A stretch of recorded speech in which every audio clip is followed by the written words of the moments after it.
Talk about a win for President Trump in Georgia, where a judge has dismissed a handful of charges in his election interference case there. They are related to soliciting elected officials to violate their oaths of office, including one count stemming from a phone call the former president made to the Georgia Secretary of State. The rest of the indictment is intact.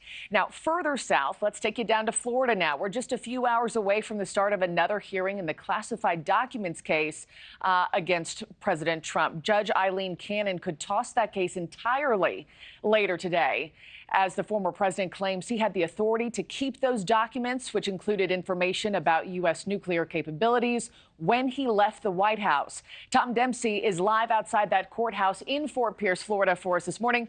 Tom, will we actually see President Trump in that courtroom today? Hey, good morning, Markie. Yeah, NewsNation has confirmed that former President Donald Trump will be here at the federal courthouse here in Fort Pierce, Florida, in just a few hours. The whole point of this hearing, at least for the Trump legal team, is to try and get all of these charges thrown out against the former president in the federal classified documents case. This morning, we expect the former president to be here, as well as his valet and bodyguard, Walter Nauta, and the Mar-a-Lago manager, Carlos de Oliveira. All of them face charges in this case and have pleaded not guilty.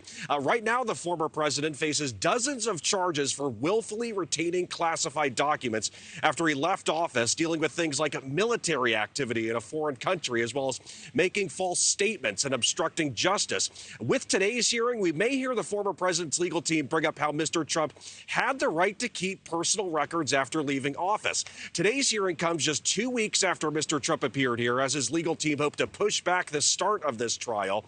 They say juggling preparations while also dealing with the New York hush money case presents challenges. Right now, the classified documents trial will kick off May 20th, but Judge Eileen Cannon appeared likely to push things back. Prosecutors continue to push for a July start date, while the former president team says any trial before the election would be unfair. And we expect supporters of the former president to be here later this morning. In fact, the St. Lucie County Republicans put out a call on social media for Trump supporters to bring flags and banners to welcome the president when he arrives here at the federal courthouse, Markie. Thanks for watching, everybody. Go to joinnn.com to find NewsNation on your television provider. Also, don't forget to click that red subscribe button below to get more of NewsNation's fact-driven, unbiased coverage.